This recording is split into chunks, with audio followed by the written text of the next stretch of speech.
صحابہ کے اندر پایا جاتا تھا۔ بڑا مشہور قصہ ہے حضرت حنظلہ الاسیدی رضی اللہ عنہ کا کہ ایک مرتبہ راستے سے نکلے، بڑے غمگین تھے، پریشان تھے، اور زور زور سے یہ کہہ رہے تھے نافق حنظلہ، کہ حنظلہ تو منافق ہو گیا، حنظلہ تو منافق ہو گیا۔ یہ بات حضرت ابوبکر صدیق رضی اللہ عنہ نے سنی تو پوچھا کہ کیا ہوا، کیا مسئلہ ہے، کیوں اپنی زبان سے کہہ رہے ہو کہ حنظلہ تو منافق ہو گیا؟ تو کہنے لگے خدا کی قسم جب تک اللہ کے نبی علیہ الصلوۃ والسلام کی مجلس میں ہم ہوتے ہیں تو ایسا لگتا ہے کہ یہ دنیا کچھ نہیں ہے، سب کچھ آخرت ہی ہے، سب کچھ اللہ کی ذات ہے اور سب کچھ یہ دین ہے، باقی دنیا کچھ نہیں ہے۔ لیکن جیسے ہی نبی کی مجلس سے اٹھ جاتے ہیں تو ہم دنیا میں لگ جاتے ہیں، اللہ اس کے رسول کی بہت ساری ان ڈرائی ہوئی باتوں کو سن کر ہم بھول جاتے ہیں۔ یہ جو دل کی دو حالتیں کہ نبی کے پاس ایسی حالت اور نبی سے دور جانے کے بعد ایسی حالت کو دیکھ کر لگتا ہے نافق حنظلہ، کہ حنظلہ منافق ہو گیا۔ حضرت ابوبکر صدیق رضی اللہ عنہ کہتے ہیں کہ اگر بات ہی ہے تو سن لو، تب میں بھی منافق ہو گیا، تب میں بھی منافق ہو گیا، کیونکہ نبی کی مجلس میں میں رہتا ہوں تو میرے دل کی بھی کیفیت ہی رہتی ہے، لیکن جب نبی سے دور ہوتا ہوں تو وہی کیفیت میری بھی ہوتی ہے جو تمہاری ہوتی ہے۔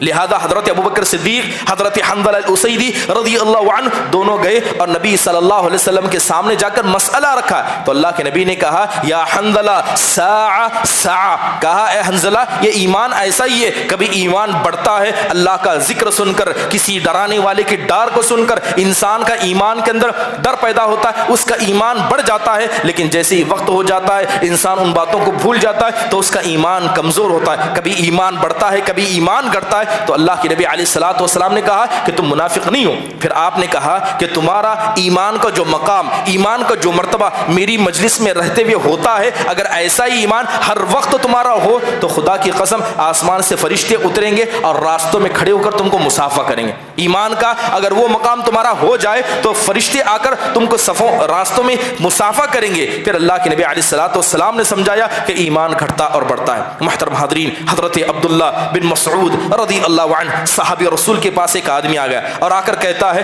کہ مجھے اکثر ڈر ہوتا ہے کہ میں منافق ہو گیا ہوں، آ کر کہتا ہے مجھے اکثر ڈر ہوتا ہے کہ میں منافق ہو گیا۔ تو حضرت عبداللہ بن مسعود کہتے ہیں کہ اگر تم منافق ہوتے تو کبھی ڈرتے ہی نہیں۔ کیا کہتے ہیں؟ اگر تم منافق ہوتے تو کبھی ڈرتے ہی نہیں، تم ایمان والے ہو اس لیے تم کو نفاق سے ڈر ہے۔ تو پتہ یہ چلا کہ جو آدمی نفاق سے نہیں ڈرتا وہ آدمی اپنے ایمان کی خیر بنائے، نفاق اس کے دل میں موجود ہے، لیکن جو آدمی نفاق سے ڈرتا ہے اور نفاق کا ڈر ہمیشہ دل میں رکھتا ہے یہ اس کے ایمان کی زندہ علامت ہے۔ یہی وجہ ہے کہ ایمان والوں کے بارے میں اللہ کہتا ہے والذین یؤتون ما اتوا وقلوبهم وجیلہ، اللہ کہتا ہے کہ ایمان والوں کا حال یہ ہوتا ہے کہ اللہ نے جو مال دیا ہے جب وہ مال غیروں کو دیتے ہیں، صدقہ کرتے ہیں، زکوٰۃ ادا کرتے ہیں تو ان کے دلوں میں ڈر لگا رہتا ہے کہیں اللہ تعالیٰ ہمارے صدقے کو رد نہ کر دے، اللہ تعالیٰ کا ہماری اس نیکی کو مردود نہ کر دے، تو دل میں ڈر کا رہنا یعنی عمل کر کے بھی ڈرنا یہ ایمان والی کی علامت ہے، عمل نہ کر کے بھی ہمیشہ خوش رہنا، عمل نہ کر کے بھی معمون رہنا یہ ایک منافق کی اور نقصان اٹھانے والی کی علامت ہے۔ محترم حاضرین، حضرت عبداللہ بن عمر